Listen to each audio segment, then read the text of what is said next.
Hi everyone, welcome to Telugu stock channel. ఈ వీడియోలో 2022 సంవత్సరంలోని first 6 మంత్స్లో మనకి ఎఫ్ఐఐ డేటాని బట్టి నిఫ్టీ అనేది పెరుగుతుందా లేకపోతే పడుతుందా అన్న విషయాన్ని లాజికల్గా ఎలా అర్థం చేసుకోవచ్చు అనేది చూద్దాము. అయితే ఒక పర్టికులర్ స్టాక్ కానీ లేదా ఇండెక్స్ కానీ అది పెరగడం లేదా తగ్గడం అనేది బయింగ్ అండ్ సెల్లింగ్ డిమాండ్ మీద డిపెండ్ అవుతూ ఉంటుంది. అయితే ఎవరి యొక్క బయింగ్ అండ్ సెల్లింగ్ అని మనం అర్థం చేసుకోవచ్చు. మనలాంటి చిన్న చిన్న రిటైలర్స్ కాకుండా మేజర్ ప్లేయర్స్, మార్కెట్లో ఉండే major players FIIs and DIIs. అయితే ఇందులో మ్యాక్సిమం టైం లేదా ఆల్ టైమ్ విన్నర్స్గా ఎవరు చెప్పుకోవచ్చు అంటే ఎఫ్ఐఐస్ ఎప్పుడు కూడా మార్కెట్లో విన్ అవుతూ ఉంటారు అని చెప్పి మనం ప్రాక్టికల్గా అనుకోవచ్చు. సో అలాంటప్పుడు ఒకవేళ ఎఫ్ఐఐస్తో పాటు కనుక మనం ఇన్వెస్ట్ చేస్తున్నాము అని అంటే మనం కూడా విన్ అవ్వడానికి చాలా ఎక్కువ ఛాన్సెస్ ఉంటాయి.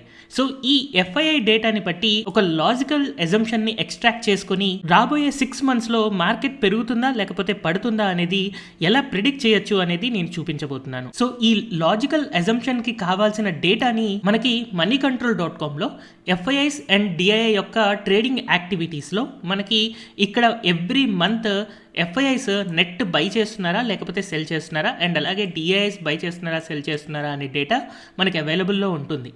సో ఈ డేటా నుంచి నేను తీసుకొని ఈ లాజికల్ అజంప్షన్ని డిఫైన్ చేస్తున్నాను అండ్ ఇది మనకి వర్కౌట్ అవ్వడానికి చాలా ఎక్కువ ప్రాబబిలిటీతో కనపడుతుంది.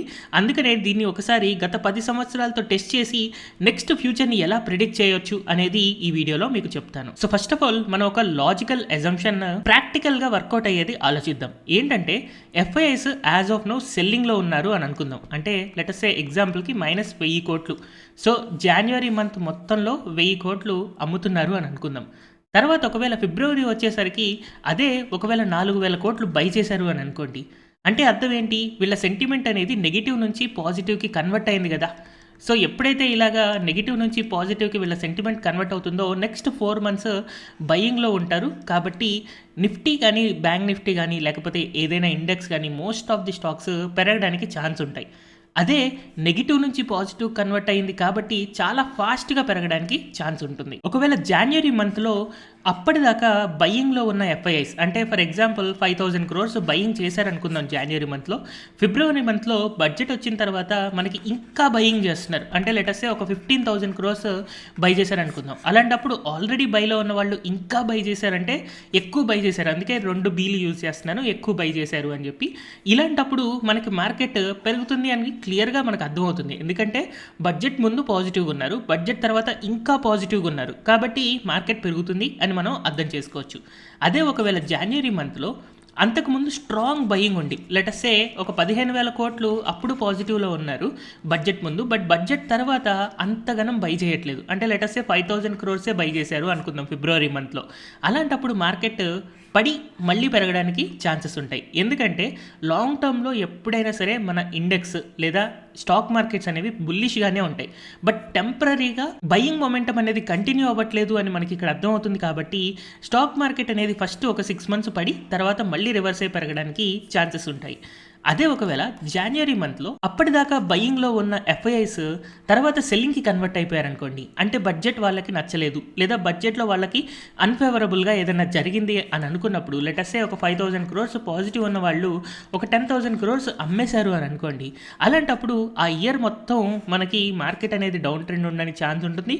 లేదా అట్లీస్ట్ ఒక 6 మంత్స్ పడి తర్వాత మళ్ళీ గవర్నమెంట్లో ఏదైనా చేంజెస్ రావడం లేకపోతే బడ్జెట్ పరంగా ఇచ్చిన స్టేట్మెంట్స్ని వెనక్కి తీసుకోవడం లేదా ఏదైనా చేంజెస్ రావడం వల్ల political changes, geo political changes ఏదైనా రావడం వల్ల మళ్ళీ బుల్లిష్లోకి వెళ్ళొచ్చు. బట్ షార్ట్ టర్మ్లో అంటే కమింగ్ 6 మంత్స్లో మాత్రం మనకి డౌన్ ట్రెండ్లో ఉండడానికి క్లియర్ ఛాన్సెస్ ఉంటాయి. అదే ఒకవేళ జనవరి మంత్లో సెల్లింగ్లో ఉన్న ఎఫ్ఐఐస్ ఫిబ్రవరి మంత్లో ఇంకా ఎక్కువగా సెల్ చేశారనుకోండి. అంటే జనవరి మంత్లో ఒక 5,000 కోట్లు అమ్మారు అండ్ ఫిబ్రవరి మంత్లో ఇంకా 10,000 కోట్లు అమ్మారనుకోండి. ఇంకా మార్కెట్ చాలా షార్ప్గా పడడానికి ఛాన్సెస్ ఉంటాయి. ఎందుకంటే బడ్జెట్ ముందు నెగిటివ్ ఉన్నారు, బడ్జెట్ తర్వాత ఇంకా ఎక్కువ నెగిటివ్గా కన్వర్ట్ అయ్యారు కాబట్టి మార్కెట్స్ చాలా ఫాస్ట్గా పడడానికి ఛాన్సెస్ చాలా ఎక్కువగా ఉంటాయి. సో ఈ 5 కేసెస్ని మీరు బాగా గుర్తుపెట్టుకోండి. అండ్ ఇది చాలా లాజికల్ కదా, బయింగ్ పెంచుతుంటే పెరుగుతుంది, బయింగ్ తగ్గిస్తుంటే పడుతుంది, అంతే. చాలా సింపుల్ లాజిక్. ఈ లాజిక్ మనకి గత 10 సంవత్సరాల్లో వర్కౌట్ అయిందా లేదా అనేది నేను స్టాటిస్టిక్స్ ప్రకారం ఎవ్రీ ఇయర్ మీకు చూపిస్తాను.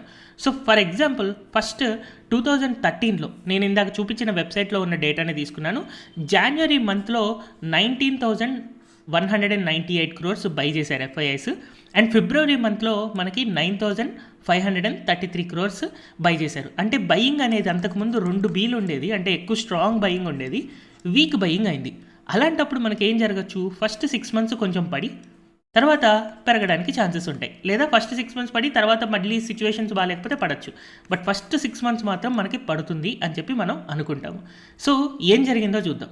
సో ఇక్కడ అబ్జర్వ్ చేస్తే మనకి ఫిబ్రవరి మంత్ లేదా జనవరి మంత్ నుంచి కనుక మనం అబ్జర్వ్ చేస్తే ఫస్ట్ కొంచెం పడింది, లైట్గా పెరిగింది, మళ్ళీ తర్వాత ఇక్కడ ఎక్కువ పడడం కనపడుతుంది. యాక్చువల్గా ఈ లెవెల్ నుంచి అయితే పెరగడం కంటే కూడా పడే లెవెల్ మనకి ఎక్కువ కనపడుతుంది. ఫస్ట్ 6 months పడ్డ తర్వాత రికవరీ అనేది మార్కెట్లో మనకి కనిపిస్తూ ఉందన్నమాట. సో ఇక్కడ ఏం జరిగిందంటే బడ్జెట్ తర్వాత 16% పడిపోయింది. అంటే జనవరి యొక్క హై నుంచి 16% పడ్డ తర్వాత లాస్ట్లో 4% పెరిగి ఆ పర్టికులర్ ఇయర్ అనేది క్లోజ్ అయిందనమాట. సో ఫస్ట్ 6 months ఏం జరిగిందంటే ఫస్ట్ పడింది, but at the end of the year పైకి పెరిగింది. సో 2014లో ఏం జరిగిందో చూద్దాం. సో 2014లో యాక్చువల్గా బడ్జెట్ ముందు ఎఫ్ఐఎస్ సెల్లింగ్లో ఉన్నారు, బడ్జెట్ తర్వాత పాజిటివ్గా కన్వర్ట్ అయ్యి బయ్యర్స్గా మారారు. కాబట్టి ఇలాంటప్పుడు బాగా పెరగాలి కదా.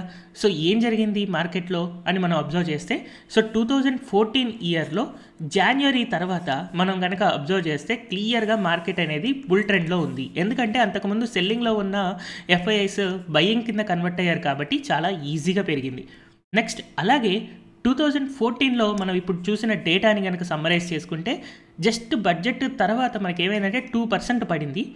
2% పడ్డ తర్వాత రివర్స్ అయ్యి 36% పెరిగింది. ఎందుకు, సెల్లర్స్ అనే వాళ్ళు బయ్యర్స్ కింద కన్వర్ట్ అయ్యారు కదా, నెగిటివ్ నుంచి పాజిటివ్ కన్వర్ట్ అయ్యారు కాబట్టి ఇంత strong up trend complete up వచ్చిందనమాట. అదే ఒకవేళ మనం 2015 కనుక అబ్జర్వ్ చేసుకుంటే అంతకుముందు స్ట్రాంగ్ బయింగ్లో ఉన్న వాళ్ళు ఇప్పుడు కొంచెం వీక్ బయింగ్ అయ్యారు. సో ఇలాంటప్పుడు మనం అబ్జర్వ్ చేస్తే యాక్చువల్గా మార్కెట్ ఏం జరిగింది, ఫిబ్రవరి నుంచి కనుక మనం చూసుకుంటే మార్కెట్ ఇలా పడుతూ వెళ్ళిందనమాట. సో ఇక్కడ మనం ఫస్ట్ 6 months ఏమనుకుంటాం, క్లియర్గా పడుతుంది అని అనుకుంటాం కదా, అదే మనకి ఇక్కడ జరిగింది, కంప్లీట్ డౌన్ ఉంది. యాక్చువల్గా అంతకుముందు స్ట్రాంగ్ బయింగ్ ఉండేవాళ్ళు వీక్ బయ్యర్స్గా కన్వర్ట్ అయ్యారు కాబట్టి మనకి ఇక్కడ బెరిష్ ట్రెండ్ ఉంది అని చెప్పి మనకు అర్థమవుతుంది. అయితే 6 months తర్వాత ఎలాంటి చేంజెస్ వీళ్ళకి కనిపించుండకపోవచ్చు, అందుకని మళ్ళీ బయ్యర్స్గా కన్వర్ట్ అవ్వలేదు, అలా కంటిన్యూస్గా సెల్ చేస్తూనే 16% ఆ పర్టికులర్ ఇయర్లో నిఫ్టీ అనేది పడిపోయింది. సో తర్వాత నెక్స్ట్ 2016లో కనుక అబ్జర్వ్ చేస్తే అంతకుముందు స్ట్రాంగ్ సెల్లింగ్లో ఉన్న వాళ్ళు ఇప్పుడు వీక్ సెల్లింగ్కి మారారు. సో స్ట్రాంగ్ సెల్లింగ్ నుంచి వీక్ సెల్లింగ్కి మారితే ఏమవుతుంది, టెంపరీగా పెరగడానికి మనకి ఛాన్సెస్ ఉంటాయి. బట్ ఒకవేళ ఈ సెల్లింగ్ కనుక కంటిన్యూ అయితే తర్వాత మళ్ళీ పడచ్చు. సో ఈ పర్టికులర్ ఇయర్లో 2016లో మనం ఏం జరిగింది అనేది అబ్జర్వ్ చేస్తే జనవరి నుంచి ఫిబ్రవరి బడ్జెట్లో ఇక్కడ మనకి సెల్ చేసిన తర్వాత ఇక్కడ నుంచి పెరిగింది, బట్ తర్వాత ఇక్కడ నుంచి మనకి పడిందనమాట. అయితే 2016లో కనుక మనం డేటాని అబ్జర్వ్ చేస్తే ఏం జరిగిందంటే 2016లో ఓన్లీ ఫిబ్రవరి 1 వరకు మాత్రమే ఎఫ్ఐఎస్ సెల్లింగ్లో ఉన్నారు, తర్వాత అంతా బయింగ్లో కన్వర్ట్ అవ్వడం వల్ల ఇక్కడ మనకి పెరిగింది. నెక్స్ట్ 2017లో మనకి క్లియర్ సెల్లింగ్లో ఉన్న ఎఫ్ఐఎస్ తర్వాత బయింగ్లో కన్వర్ట్ అయ్యారు కాబట్టి మనకి మంచి అప్ ట్రెండ్ రావచ్చు అని మనం అనుకుంటాము. సో 2017 కనుక చార్ట్ మనం అబ్జర్వ్ చేస్తే సో జనవరి అండ్ ఫిబ్రవరి మంత్లో మనకి ఇలా మార్కెట్ పెరిగింది. ఫిబ్రవరి మంత్ తర్వాత నుంచి కూడా చాలా క్లియర్ అప్ ట్రెండ్లో ఉంది, ఎందుకంటే అప్పట్లో సెల్లింగ్లో ఉన్న ఎఫ్ఐఐస్ బయింగ్కి కన్వర్ట్ అయ్యారు కాబట్టి మార్కెట్ అనేది షార్ప్ అప్ ట్రెండ్ అనేది మనకు కనిపిస్తుంది. సో అందుకనే అసలు మనకి అక్కడ నుంచి ఒక చిన్న ఫాల్ కూడా లేదు, క్లియర్ 23% కంప్లీట్ అప్ ట్రెండ్లో వెళ్తుంది. ఇక్కడ మన లాజికల్ ఎజంప్షన్ అనేది చాలా పర్ఫెక్ట్గా వర్కౌట్ అవుతుంది. తర్వాత 2018లో అప్పటిదాకా బయ్యర్స్గా ఉన్న ఎఫ్ఐఐస్ సెల్లర్స్గా కన్వర్ట్ అయ్యారు. ఆ లెక్కన మనకి ఏం జరగాలి, ఇక్కడ షార్ప్గా పడాలి. సో 2018లో బడ్జెట్ తర్వాత కనుక మనం అబ్జర్వ్ చేసుకుంటే ఫిబ్రవరి బడ్జెట్ తర్వాత మార్కెట్ పడింది, బట్ టెంపరీగా కొంచెం పెరిగినా ఎక్కువ సస్టైన్ అవ్వకుండా మళ్ళీ మార్కెట్లో పడడం అనేది కనపడుతూ ఉంది. అయితే ఇక్కడ మనకు కనిపిస్తున్న ఫాల్ ఆల్మోస్ట్ 9% అనమాట. యూజువల్గా మార్కెట్లో వచ్చే కరెక్షన్స్ 10% లేదా 20% వరకు యూజువల్గా ఉంటూ ఉంటాయి. అయితే ఆల్రెడీ 9% కరెక్షన్ అంటే ఎఫ్ఐఐస్ బయ్యర్స్ నుంచి సెల్లర్స్కి కన్వర్ట్ అయినందువలన 9% ఫాల్ అనేది జస్ట్ ఒక 1-2 monthsలోనే వచ్చేసింది. సో 1-2 మంత్స్లో వచ్చేసింది కాబట్టి అక్కడ నుంచి మళ్ళీ రికవరీ లేదా బయింగ్ అనేది స్టార్ట్ అవడం వల్ల రికవరీ అనేది వచ్చేసింది. సో ఇక్కడ కూడా మన స్ట్రాటజీ అనేది లాజికల్గా వర్కౌట్ అవుతుంది అని అనుకోవచ్చు. ఎందుకంటే ఆల్రెడీ మనం బడ్జెట్ తర్వాత 9% ఫాల్ చూసాం అండ్ ఎఫ్ఐఎస్ సెల్ చేయడం చూసాం. సో ఇక్కడ ఎప్పుడైతే 2018లో బయర్స్గా ఉన్న ఎఫ్ఐఎస్ సెల్లర్స్ కింద కన్వర్ట్ అయ్యారో ఫస్ట్ 9% ఫాల్ వచ్చిన తర్వాత మళ్ళీ రివర్స్ అయి పెరిగి at the end of the year side వైజ్గా క్లోజ్ అయిందనమాట. అదే ఒకవేళ మనం 2019 డేటాని కనుక అబ్జర్వ్ చేస్తే అప్పటిదాకా బయ్యర్స్గా ఉన్న ఎఫ్ఐఐస్ స్ట్రాంగ్ బయ్యర్స్గా అయ్యారు. ఇలాంటప్పుడు మనకి పెరగడానికి ఛాన్స్ ఎక్కువ ఉంటుంది కదా. సో ఇది మనం అబ్జర్వ్ చేస్తే ఫిబ్రవరి మంత్ నుంచి మనకి క్లియర్గా పెరిగి ఒక 6 మంత్స్ పెరిగిన తర్వాత మళ్ళీ నార్మల్కి వచ్చిందనమాట. బట్ ఇయర్ ఎండ్కి మనం అబ్జర్వ్ చేస్తే క్లియర్గా పెరుగుతూ ఉంది. సో 2019 ఇయర్లో బయ్యర్స్గా ఉన్న ఎఫ్ఐఐస్ స్ట్రాంగ్ బయ్యర్స్గా అవ్వడం వల్ల ఫిబ్రవరి టైంకి కంప్లీట్ ఇయర్ అప్ ట్రెండ్లో ఉంది. జస్ట్ 2% మాత్రమే ఆ పర్టికులర్ ఇయర్లో పడిపోయింది.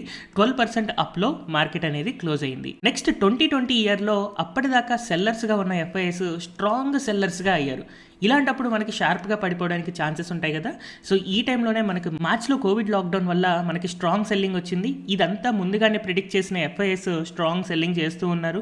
సెల్లింగ్ చేయడం వల్ల మార్కెట్ కనుక మనం అబ్జర్వ్ చేస్తే ఇక్కడ నుంచి మనకి దాదాపుగా 39% ఫాల్ వచ్చింది క్లియర్గా. సో ఈ ట్రెండ్ని బట్టి మనం ఏం అర్థం చేసుకోవచ్చు, సెల్లింగ్లో ఉన్న ఎఫ్ఐఎస్ స్ట్రాంగ్ సెల్లర్స్గా ఎప్పుడైతే కన్వర్ట్ అవుతారో అలాంటప్పుడు మనం ఇలాంటి స్ట్రాంగ్ డౌన్ ట్రెండ్ రావచ్చు అని చెప్పి మనం అనుకోవచ్చు. అయితే ఈ పర్టికులర్ ఇయర్లో ఫస్ట్ ఇంత పెద్ద ఫాల్ వచ్చింది.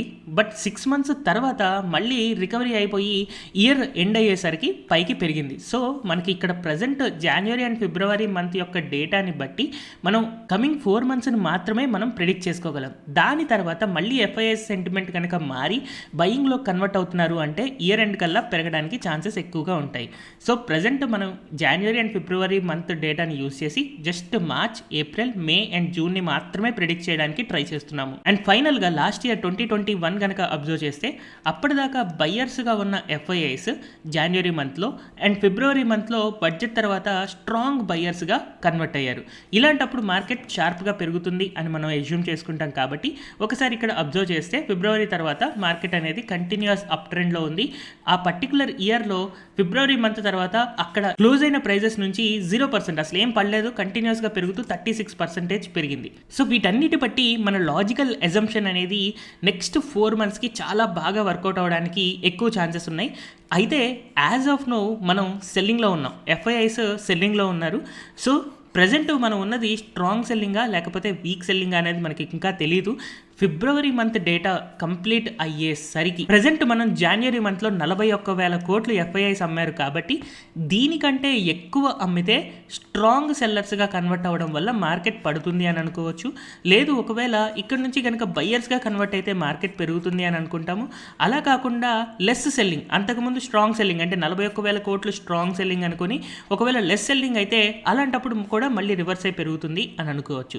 అయితే ఈ కేసెస్ అన్ని మనం అర్థం చేసుకుంటూ ఫిబ్రవరిలో ఉన్న ఎఫ్ఐఎస్ యాక్షన్ని కనుక మనం అబ్జర్వ్ చేస్తూ ఉంటే మనకి కమింగ్ మంత్స్లో ఉండే నిఫ్టీ యొక్క మూమెంట్ మనం చాలా ఈజీగా ప్రిడిక్ట్ చేసుకోవచ్చు. సో ఇప్పుడు మనకి ఇంపార్టెంట్గా మనం చూసుకోవాల్సింది ఏంటంటే ఫిబ్రవరిలో జస్ట్ 4 ట్రేడింగ్ సెషన్స్ అయ్యాయి. ఇంకొక 15 to 18 ట్రేడింగ్ సెషన్స్ బాకీ ఉన్నాయి. అవి అయిపోయే లోపు ఇప్పటికే దాదాపుగా 4,000 crores ఎఫ్ఐఎస్ అమ్మేస్తున్నారు. కమింగ్ సెషన్స్లో గనక ఈ మంత్ మొత్తానికి మనం అబ్జర్వ్ చేసినప్పుడు 41,000 కోట్ల కంటే గనక ఎక్కువ అమ్మితే మనకి మార్కెట్ పడుతుంది అని అజ్యూమ్ చేసుకోవచ్చు. అలా కాకుండా ఒకవేళ తక్కువ సెల్లింగ్ అయినా లేకపోతే బయ్యర్స్గా కన్వర్ట్ అయినా కూడా మార్కెట్ అనేది పెరగడానికి మనకి ఎక్కువ ఛాన్సెస్ ఉంటాయి. అండ్ మార్కెట్లో ఎప్పుడు కూడా ఆల్ టైమ్ విన్నర్స్ ఎఫ్ఐఐస్ కాబట్టి ఎఫ్ఐఐస్ బయింగ్లో ఉంటున్నారా లేకపోతే సెల్లింగ్లో ఉంటున్నారా అన్న దాన్ని బట్టే మనం మార్కెట్ డైరెక్షన్ అనేది సైడ్ వేస్ ఉంటుందా, అప్ ట్రెండ్ ఉంటుందా, డౌన్ ట్రెండ్ ఉంటుందా అనేది మనం ఈజీగా ప్రిడిక్ట్ చేసుకుంటూ ఉండొచ్చు. హోప్ ఈ వీడియో ద్వారా మనకి కమింగ్ నియర్ ఫ్యూచర్లో ఎఫ్ఐఎస్ యొక్క యాక్షన్ని బట్టి మార్కెట్ పెరుగుతుందా లేకపోతే పడుతుందా అనేది ఎలా అర్థం చేసుకోవాలో మీకు తెలిసింది అని అనుకుంటున్నాను. Thank you everyone for watching this video.